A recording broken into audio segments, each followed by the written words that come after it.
Hello friends, once again welcome to my YouTube channel.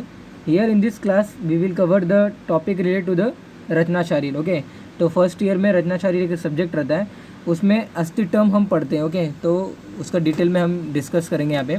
तो अस्थि मतलब जो हमारे यहाँ पे जो बॉडी के 7 धातु बताए गए हैं, रस, रक्त, मांस, मेद, अस्थि, मज्जा एंड शुक्र. तो उसमें से अस्थि एक धातु होता है. अस्थि मतलब सप्त धातु में से एक धातु का एक हिस्सा है, एक पार्ट है. ओके, तो उसकी निरुक्ति कैसी होती है? उसकी निरुक्ति मतलब होता है अस्यते इति अस्ति. अस्यते इति अस्ति मतलब अस्यते जो लॉन्ग टर्म तक इसका जिसका एग्जिस्टेंस रहता है उसको हम अस्थि बोलते हैं. ओके, तो नॉर्मली इसका एक्सप्लेनेशन यहाँ पे इस श्लोक के थ्रू बताया गया है. यस्मात् चिर विनष्टेषु त्वक मांसेषु शरीरिणाम अस्तीनि न विनश्यन्ति साराणि एतानि देहिनाम. ओके, तो वन बाय वन हम श्लोक की मीनिंग देखेंगे. यस्मात् चिर विनष्टेषु, यस्मात् मतलब जो, चिर विनष्टेषु मतलब इसको जिसको नष्ट होने के लिए बहुत ही टाइम की रिक्वायरमेंट रखती है. ओके, तो जब कोई भी पर्सन जब डाई हो जाता है तो डाई होने के बाद उसके त्वक, त्वक मतलब स्किन और मांस मतलब मसल. ओके, तो मसल के जो टिश्यूज़ रहते हैं या फिर जो मसल जो हम बोलते हैं, तो ये से भी डिस्ट्रॉय हो जाते हैं. ओके, तो यस्मात् चिर विनष्टेषु त्वक मांसेषु शरीराम. तो विनष्ट होने में, नष्ट होने में, जब बंदा डाई हो जाता है, जब उसका डिकेइंग होता है, ओके, तो डिस्पोजिंग जब उसका होता है, तो ड्यूरिंग उसके टाइम में तो वहाँ पे त्वक यानी स्किन और जो मसल होता है ये सभी लॉस हो जाते हैं. लेकिन अस्तीनि न विनश्यन्ति, अस्थि यानी कि जो हम जिसे हड्डी या फिर बोन्स जिसे हम बोलते हैं. ओके, तो ये डिस्ट्रॉय नहीं होता, जल्दी डिस्ट्रॉय नहीं होता, क्योंकि ये चीरकालित है. चीरकाली मतलब ये बहुत ही समय तक रहने वाला पार्ट है, बहुत ही समय तक रहने वाला ये धातु है. न विनश्यन्ति साराणि एतानि देहिनाम. तो अस्थि धातु की वजह से ही बॉडी के एक स्ट्रक्चरल फ्रेमवर्क मिलता है और ये जल्दी डिस्ट्रॉय होने वाला तत्व या फिर धातु नहीं है. तो यस्मात् चिर विनष्टेषु त्वक मांसेषु शरीराम अस्तीनि न विनश्यन्ति साराणि एतानि देहिनाम. ओके, तो अस्यते इति अस्ति जो लॉन्ग टर्म तक अपना मेंटेन, जो धातु मेंटेन हुआ रहता है उसको हम क्या बोलते हैं? अस्थि धातु बोलते हैं. ओके, तो वही यहाँ पे इसका मीनिंग लिखा हुआ है. अस्थि is a part of the body which decay in a very long time and hard component of the body which remain even the skin and muscle decay हो जाता है उसका. ओके, तो अस्थि is a hard tissue which making the framework of the body. Okay, अस्थि का पंचभौतिक हम देखेंगे तो नॉर्मल अगर मैं बताऊं आपको, मॉडर्न में आप सभी जानते हैं कि अस्थि जो रहता है उसको हम बोन बोलते हैं. तो बोन जो रहता है कि वहाँ पे बोन को भी वहाँ पे नर्वस सप्लाई, वहाँ पे then blood supply, nerve supply. Okay, तो ये सभी वहाँ पे यानी कि इनोवेशन, ये सभी वहाँ पे बोन्स को भी रहते हैं, जैसे अदर पार्ट्स जैसे मसल्स को हो गया, स्किन को हो गया. तो इनर्वेशन यानी कि नर्व सप्लाई होती है, वहाँ पे ब्लड की सप्लाई होती है. तो इन दैट सेम मैनर अस्थि धातु को भी होती है. तो अस्थि धातु का पंचभौतिक यानी कि आकाश तत्व, जितने भी धातु हमारे बॉडी में पाए जाते हैं उन सभी में 5 तत्व यानी कि पंचभौतिक होते हैं. ओके, तो पंचभौतिक कहने का मतलब होता है कि आकाश, वायु, तेज, जल एंड पृथ्वी, ये पांचों महाभूत उनमें पाए जाते हैं. तो किन किन गुणों के कारण उनमें वो महाभूत तो प्रेजेंट है वो हम देखेंगे. तो अस्थि धातु का जो पंचभौतिक जो सिद्ध होता है वो ऐसा होता है कि पोरस रहता है और स्पॉन्जी पार्ट्स. स्पॉन्जी मतलब जो उसके जो टिश्यूज़ के यानी कि जो अस्थि धातु जो बनता है वो स्पॉन्जी टिश्यू मतलब collagen fibres such as minerals such as water. तो इन सभी के कारण वहाँ पे क्या होता है? अस्थि धातु की निर्मित होती है. तो स्पॉन्जी पार्ट्स जो बोन होता है हमारे अस्थि का, तो आकाश महाभूत के वजह से होता है. तो जिसमें भी हम जो खोखला बोलते हैं, ओके, तो जिसमें भी एक स्पेस क्रिएट रहता है उसको हम क्या बोलते हैं? आकाश महाभूत. यानी कि आकाश जो रहता है महाभूत, उसका एक गुण जो पोरस और स्पॉन्जी या फिर एक जो गैप रहता है तो उसको हम क्या बोलते हैं? आकाश महाभूत रिप्रेजेंट करते हैं. तो आकाश महाभूत मतलब होता है कि अगर वहाँ पे कोई स्पेस है तो आकाश महाभूत को रिप्रेजेंट करता है. तो इस अस्थि में वो रहता है, अस्थि में पोरस स्ट्रक्चर्स रहते हैं यानी कि वहाँ पे स्पेस रहते हैं, तो इसलिए आकाश महाभूत को रिप्रेजेंट कर रहा है. Growth and regeneration power in bone, तो उससे वायु महाभूत की वहाँ पे वो दिखा रहा है. ओके, तो ब्लड और मेटाबॉलिक जो प्रोसेस वहाँ पे होती है. ओके, तो मेटाबॉलिक प्रोसेस वहाँ पे जैसे कि विटामिन जो डी रहते हैं वहाँ पे कैल्शियम के फॉर्मेशन रहता है, तो कैल्शियम जो वहाँ पे डिपॉजिट होता है. ओके, तो ये सभी जो मेटाबॉलिक प्रोसेस होता है, कैल्शियम का डिपोजिशन की वजह से बोन की वृद्धि होती है, उसका रीजनरेशन होता है वगैरह. तो यहाँ पे कहने का मतलब एक होता है कि ब्लड की जो सप्लाई होती है और जो उसका मेटाबॉलिक जो प्रोसेस होता है, तो ये सभी डिनोट करता है कि इसमें अग्नि महाभूत का प्राबल्य है, अग्नि महाभूत भी प्रेजेंट होता है.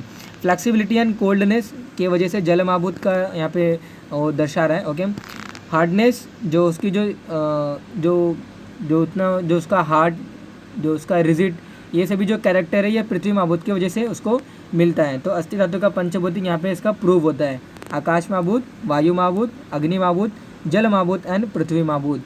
अस्थि का जो गुण होता है वो बहुत ही हैवी होता है, गुरु, खर, ओके, ये जो उसको टच जब करते हैं तो थोड़ा सा खर पार्ट लगता है, ओके। खर मतलब वहाँ पे थोड़ा सा रफिंग सरफेस रहता है, रफ सरफेस। कठिन मतलब it is a hard, again hard. तो stool that is again relate to the sthir, मतलब दैट इज़ स्टूल स्थिर, तो वहाँ पे हार्ड का एक रिलेट वर्ड दिया गया है। एवं मूर्तिमान, ओके, तो हमेशा बना हुआ ये रहता है, ओके। तो गुरु, खर, कठिन, स्थूल, स्थिर एवं मूर्तिमान ये अस्थि धातु के गुण होते हैं। तो अस्थि की संख्या यहाँ पे डिस्क्राइब की गई है। अकॉर्डिंग टू चरक 360 यानी कि 360, सुश्रुत ने 300 बताया और मॉडर्न के टर्म में जो 206, तो नॉर्मली 300 बोन होते हैं, 270 बोन, 300 बोन, तो नॉर्मली मॉडर्न में सुनते हैं। लेकिन जब चाइल्ड जैसे जैसे बड़ा होता है, ग्रो होता है, तो वहाँ पे जो जितने भी स्मॉल्स बोन होते हैं तो वो क्या होता है, उनका लॉन्ग बोन में कन्वर्जन हो जाता है। तो due to that the bone की संख्या वहाँ पे कम हो जाती है। तो 206 अकॉर्डिंग टू मॉडर्न, चरक ने 360 बताया, सुश्रुत ने 300 बताया, ओके। तो चरक ने जो बताया 360 में से शाखा मतलब जो हमारे जो आर्म्स और लिम्स हैं, लिम्स मतलब नॉट लिप्स, ओके। तो लिप्स को आर्म लिम्स में कंपेयर नहीं करना है, लिम्स एक अलग पार्ट है, ओके। तो जो लिम्स मतलब आर्म्स एंड जो हमारे जो हाथ और जो लेग्स जो बताए गए, ओके, तो उसी को हम शाखा बोलते हैं। तो उन शाखाओं में अस्थि की संख्या होती है 128 बताया गया है। अकॉर्डिंग टू मॉडर्न हमारे यहाँ पे अगर देखने जाएंगे तो 30 बोन्स रहते हैं, ओके। तो 30, तो यानी कि 30 इंटू 4, तो 30 right arm, 30 left arm, 30 left leg, 30 right leg, तो टोटल मिलाकर 120 बोन होते हैं। तो लेकिन यहाँ पे चरक ने शाखा प्रदेश में यानी कि right arm, left arm, right leg and left leg, तो टोटल में 128 बताया गया है। और वहीं जो हमारे जो सुश्रुत होते हैं वहाँ पे उन्होंने 120 बोन बताया as per the same modern, okay. तो 128 बाय चरक इन शाखा, 120 bye Sushruta in shakha and 120 again the same. कोस्ट में, कोस्ट मतलब जो हमारा जो नॉर्मली जो बॉडी डिवाइडेड होता है कि 3 पार्ट्स में डिवाइडेड होता है, ओके। तो जो हमारे यहाँ पे मिडल पार्ट्स जो रहता है उसको हम कोस्ट रिलेट करते हैं। तो कोस्ट में अपना नॉर्मली जो below the neck and above the our the pelvic region, तो उसको जितना मिडल पार्ट आता है उसको हम क्या बोलते हैं, कोस्ट रीजन बोलते हैं। तो कोस्ट रीजन में जिसमें अपना पेल्विक कैविटी और ये सब जो चेस्ट का जो रीजन आता है उसको हम इसके अंतर्गत लेते हैं।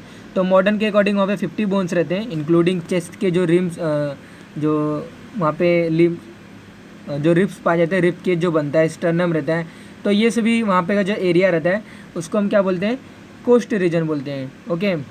तो सुश्रुत ने 117 117 और जो 140 यानी कि चरक ने 140 बोन वहाँ पे लोकेटेड है, ऐसा उन्होंने बताया। ऊर्ध्वांग बताया कि अबो द यानी कि जो क्लाविकल रीजन होता है उसको ऊर्ध्वांग बताया गया। तो वहाँ पे मॉडर्न के अकॉर्डिंग 36 बोन होते हैं। तो 36 के अपना parietal bone, temporal bone, occipital bone, frontal bone, तो ये सभी बोन आते हैं। देन अगेन और आई ऑर्बिट कैसे बनता है, ethmoid bone, sphenoid bone, okay. तो ऐसे मैक्सिलरी बोन वहाँ पे, then sphenoid bone, mandible, okay, zygomatic bone, तो ये सभी मॉडर्न में टर्म दिया गया है। तो 36 बोन के कॉन्स्टिट्यूट से ऊर्ध्वांग बनता है, यानी अबो द क्लाविकल का जो रीजन होता है जिसके अंदर 2 पार्ट आते हैं, हेड और जो अपना नेक आता है। तो ये दोनों के पार्ट में रिलेट 36 बोन की रिक्वायरमेंट होती है, लेकिन अकॉर्डिंग टू चरक 92 बोन की रिक्वायरमेंट होती है और सुश्रुत बोलते हैं कि वो उनका 63 बोन वहाँ पे रिक्वायरमेंट होती है। तो नंबर वैरी करता है, हमें टोटल नंबर के ऊपर ध्यान देना है। चरक 360, सुश्रुत 300 बोन और जो मॉडर्न है उन्होंने मॉडर्न में 206 बोन का डिस्क्रिप्शन आया हुआ है। तो अभी हम अस्थि के प्रकार की बात करेंगे। तो रचनात्मक आधार पर ऐसा चरक ने 360 ये सब बोन बताया, लेकिन as per on the basis हम किस बेसिस पर उसको डिस्क्राइब कर रहे हैं। तो रचनात्मक यानी कि उसका जो स्ट्रक्चर होता है, किस प्रकार उसका स्ट्रक्चर होता है, उसके आधार पर, उसका शेप कैसा होता है, उसके आधार पर हम यहाँ पे अस्थि के 5 प्रकार देखते हैं। तो एतानी पंचविधानी भवंती तथा कपाल, रुचक, तरुण, वलय, नलक, संज्ञानी, ओके। तो कपाल पहला टाइप, रुचक दूसरा, तरुण थर्ड, वलय फोर्थ एंड नलक is 5th type of the bone according to Charak, okay. तो means there are 5 types of bone according to the shape and the basis of the shape. तो 5 टाइप्स के बोन होते हैं। तो कपाल मतलब फ्लैट बोन, ओके। तो कपाल के अंतर्गत कौन से बोन आते हैं वो हम नेक्स्ट स्लाइड में देखेंगे। तो कपाल को फ्लैट बोन, रुचक, तित एक टाइप ऑफ बोन आता है वहाँ पे, क्योंकि गोम्फोसिस आपने कभी सुना रहेगा। तो गोम्फोसिस मॉडर्न के टर्म में हम टर्मिनोलॉजी थे कि वो जो रहता है कि वहाँ पे फिक्स जॉइंट के अंतर्गत यानी सिन एर्थरोसिस के अंतर्गत आता है। तो gomphosis it is a type of joint that is nothing but the teeth, it is under in the joint. तो रुचक संधि के अंतर्गत आता है। तरुण यानी सॉफ्ट बोन, जितने भी सॉफ्ट नेचर के जो बोन होते हैं उनको। तो सॉफ्ट बोन के अंतर्गत नॉर्मली जो कार्टिलेज जो होते हैं सच एज हमारे जो नोज़ के अंदर जो कार्टिलेज होता है, ओके। देन लैरिंग्स के जो रीजन जो कार्टिलेज होता है, एरिटेनॉइड कार्टिलेज, क्रिकॉइड कार्टिलेज, ओके। तो ये सभी जो रहते हैं सॉफ्ट बोन उनको हम तरुण अस्थि बोलते हैं। वलय मतलब सर्कुलर, ओके। तो वलयाकार मतलब सर्कुलर बोन, और नलक मतलब होता है लॉन्ग बोन, ओके। तो सिलेंड्रिकल जो रहते हैं उन्हीं को हमें नलक बोलना है, नलक, ओके। तो लॉन्ग बोन में फीमर आ गया, अपना ह्यूमरस आता है, तो वो सब नलक के अंतर्गत आते हैं। तो अभी यहाँ पे इसका डिस्क्रिप्शन मैंने यहाँ पे दिखाया है। तो तेषाम जानु नितंब अंश गंड तालु शंख शिरसु कपालानी। तो जानु मतलब नी ज्वाइंट, ओके। तो नी ज्वाइंट के अंतर्गत जितने भी बोन्स आते हैं उनको हम किसके अंतर्गत लेते हैं, अपना वहाँ पे कपाल अस्थि के अंतर्गत लेते हैं, ओके। तो जानु नितंब, नितंब मतलब वहाँ पे हमारा जो पेल्विक जो ग्रिडल बनता है, पेल्विक ग्रिडल 3 बोन से बनता है। तो इलियम, इस्चियम एंड वहाँ पे जो प्यूबिक बोन जो हमारा रहता है, ओके। तो नितंब ये सभी जो बोन होते हैं वो कपाल अस्थि के अंतर्गत आते हैं। अंश मतलब वहाँ पे बताया कि जो यहाँ पे शोल्डर का जो रीजन होता है, ओके। तो शोल्डर जो हमारा जो बनता है that is nothing but the अस्थि जो स्कैपुला वगैरह रहता है, ओके। तो शोल्डर का रीजन जो बनता है उसी को हम क्या बोलते हैं, अंश, ओके। तो गंड यहाँ पे देन बताया चीक रीजन, ओके। देन तालु इस पैलेट का जो रीजन होता है वहाँ पे जो बोन पाया जाता है, तो soft palate, hard palate. Temporal bone का जो रीजन है तो है, ओके। तो सिर के अंदर 5 टाइप्स के जो बोन रहते हैं, फ्रंटल, ऑसिपिटल, टेम्पोरल। देन तो frontal, occipital, temporal, parietal and वहाँ पे one missing is there, the frontal, occipital, parietal, then temporal. तो that is nothing but the 4 something types का रहता है। तो उसमें से जो पैराइटल होता है उसके 2 बोन रहते हैं, टेम्पोरल के 2 रहते हैं। तो टेम्पोरल वाला जो बोन आता है यानी शंख हम जिसे बोलते हैं, शंख प्रदेश, तो उसके अंतर्गत कपालस्थि आता है। और जितने भी रिमेनिंग जो बोन होते हैं हेड के अंदर उसको भी कपालस्थि के अंतर्गत लेते हैं। तो तेषाम जानु नितंब, जानु मतलब नी ज्वाइंट्स, यहाँ पे संधि की बात नहीं कर रहे हैं हम, अस्थि की बात कर रहे हैं। तो जितने भी बोन जानु को यानी कि नी जॉइंट में हेल्पफुल होते हैं वो सभी कपाल अस्थि के अंतर्गत आते हैं। तो जानु नितंब अंश गंड तालु शंख शिरसु कपालानी। दशनास्तु रुचकानी, दशन अस्थि रुचकानी। रुचक मतलब, तो रुचक अस्थि दशन, दशन मतलब टीथ, ओके। तो दशन मतलब टीथ, रुचक मतलब अस्थि। तो रुचक अस्थि दशन यानी कि जो टीथ जो में गोम्फोसिस यानी कि सीन एर्थरोसिस की जिसमें बात की थी, यानी कि ये जॉइंट को डिफ़िकल्ट जो मूवमेंट्स रहता है वो एब्सेंट रहता है, तो उसको हम टर्मिनोलॉजी देते हैं सीन एर्थरोसिस। तो जो अपना जो टीथ आता है यानी कि जिसे हम दशन बोलते हैं अकॉर्डिंग टू आयुर्वेदा, तो उसको रुचक अस्थि के अंतर्गत लिया गया। तो teeth are the special type of bone that is called as the ruchak asthi. घ्राण कर्ण ग्रीवा अक्षी कोशेषु तरुणानी, ओके। तरुण मतलब मैंने बताया था कि वहाँ पे सॉफ्ट बोन यानी कि तरुण यानी कि अभी अभी जस्ट नया डेवलप जो हम बोलते हैं तरुण वर्ड, तो तरुण यहाँ पे नया डेवलप जो हेल्प होता है यानी कि कार्टिलेज लाइक बोन, तो सॉफ्ट बोन जिसे हम टर्मिनोलॉजी देते हैं। तो घ्राण में यानी कि नोज़ के अंतर्गत जो हमारा जो वहाँ पे एक कार्टिलेज रहता है, ओके। देन कर्ण मतलब वहाँ पे जो सॉफ्ट बोन होते हैं जैसे कि मैलियस, इंकस, टैपिस। तो ये सभी जो मिडल ईयर में ये जो 3 बोन पाए जाते हैं ईच ईयर में, तो उनको हम क्या बोलते हैं, सॉफ्ट बोन के अंतर्गत आता है, तरुण अस्थि बोलते हैं। ग्रीवा मतलब जो हमारा जो नेक का रीजन जो बनता है वहाँ पे भी कुछ बोन पाए जाते हैं जो कि सॉफ्ट इन नेचर रहते हैं यानी कि सॉफ्ट बोन के अंतर्गत आता है, इसलिए तरुण अस्थि के अंतर्गत उसको बोला गया है। अक्षी कोशेषु मतलब जितने भी आई ऑर्बिट बनाने के लिए हेल्पफुल होते हैं, यानी कि वहीं यहाँ पे लिखा हुआ है कि इन आई ऑर्बिट, तो जितने भी आई ऑर्बिट, स्पिनॉइड हो गया, इथेमॉइड हो गया, ओके, फ्रंटल बोन भी पार्टिसिपेट करता है, मैक्सिलरी बोन भी पार्टिसिपेट करता है। तो जितने भी ये सभी सॉफ्ट बोन आते हैं उनको हम क्या बोलते हैं, तरुणास्थि के अंतर्गत बोलते हैं। तो घ्राण कर्ण ग्रीवा अक्षि कोशेषु तरुणानी पार्श्व पृष्ठ उरह पार्श्व पृष्ठ उरसु वलयानी शेषाणी नलक संज्ञानी। ओके, तो फोर्थ टाइप है वलय।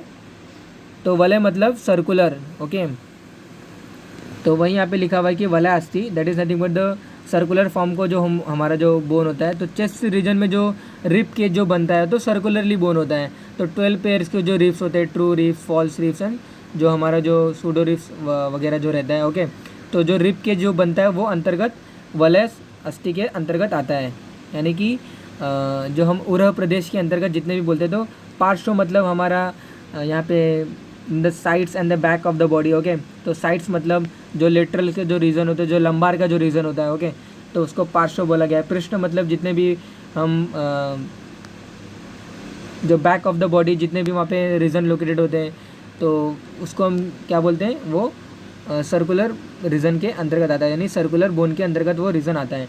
उरह मतलब मैंने बताया कि रिप केज के जितना भी पार्ट आता है उरह प्रदेश में, तो वहाँ के उरह प्रदेश में हमारे लंग्स यानी कि फुफ्फुस और हमारा जो हृदय रहता है वो दोनों अंतर्गत उसके अंतर्गत आते हैं। तो पार्श्व पृष्ठ उरसु वलयानी शेषाणी नलक संज्ञानी, तो जितने भी कपाल अस्थि, फ्लैट बोन, रुचक अस्थि, तरुण यानी वहाँ पे अभी मैंने टर्मिनोलॉजी वहाँ पे कार्टिलेज लाइक यानी कि सॉफ्ट बोन, और वलय मतलब सर्कुलर बोन, और जो नलक संज्ञानी यानी कि लॉन्ग बोन। ओके, तो वो सभी किसके अंतर्गत आता है, शेषाणी नलक संज्ञानी, तो उसके अंतर्गत आता है। तो वही यहाँ पे लिखा हुआ the rest of the bone in the body are cylindrical in shape thus the call as नलक अस्थि, नलका अस्थि। ओके, तो फीमर और जो ह्यूमरस ये सभी जो अंतर्गत आते हैं ये आप कपाल अस्थि के अंतर्गत ले सकते हो। कुछ लोगों ने नलक अस्थि भी बोला गया है। तो ये जो यहाँ पे श्लोक लिखा हुआ है इसके ऊपर रीड आउट करने की कोई ज़रूरत नहीं है। अगर आपको चाहिए कि कैसे इसको रीड आउट करना है तो मैं आपको बता सकता हूँ। तो ये जो श्लोक आपने स्टार्टिंग में जो 2 लाइन आपने पढ़ा था, तस्मात् चिर विनष्टेषु त्वक मांसेषु शरीरिणाम अस्तीनि न विनश्यन्ति साराणि एतानि देहिनाम। ओके, तो अभ्यंतरगते सारे यथा तिष्ठति भूराः अस्ति सारे तथा देहा ध्रियन्ति देहिनाम ध्रुवम। तो ये 2 ऑलरेडी मैंने पढ़ा। मांसा अन्यत्र निबद्धानि शिराभिः स्नायुभिः तथा अस्ति अन्यलंबनम कृत्वा न शीरन्ते पतति वा। तो कहने का मतलब ये है कि यहाँ पे वही लिखा है कि जो बोन होता है, जो framework structural framework of the body bone होता है, यानी अस्थि धातु होती है। तो वो बॉडी को सपोर्ट करता है, बॉडी को एक स्ट्रक्चर देता है। बॉडी के ऊपर से अस्थि बॉडी के उस जो अस्थि होती है, जो बोन होता है, उसके ऊपर स्किन का लेयर आता है। स्किन के वहाँ पे डेवलपमेंट होती है, ऊपर से वहाँ पे मसल्स की डेवलपमेंट होती है। लेकिन सभी का आधार जो होता है अस्थि धातु होता है, वहाँ पे बोन होता है। एंड उसके बावजूद जो होता है अस्थि वहाँ पे जल्दी से वो डीके उसका नहीं होता है, यानी कि उसका क्षरण जल्दी नहीं होता है। तो न विनश्यन्ति, तो चीर होता है वो, चीर विनष्टेषु, वो बहुत ही उसका जो डीकेइंग जो होता है वो बहुत लेट होता है। तो वही यहाँ पे लिखा हुआ जैसे कि tree remain in form due to its internal hard tissue, तो इन द सेम मैनर जो हार्ट टिश्यू होता है उसको बोन बोलते हैं।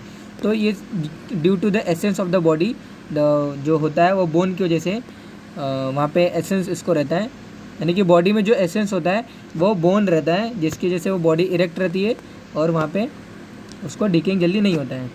अभी यहाँ पे जो टर्मिनोलॉजी दिया है बोन अकॉर्डिंग टू अवार्चनीय पद्धति, यानी कि अकॉर्डिंग टू मॉडर्न, तो मॉडर्न में द टिश्यू अगेन वही structural which makes the structural framework of the body, उसको हम बोन डिफाइन करते हैं। तो हार्डेस्ट मेटल नॉट मेटल, जो हार्डेस्ट जो पार्ट होता है बॉडी का उसको हम बोन बोलते हैं।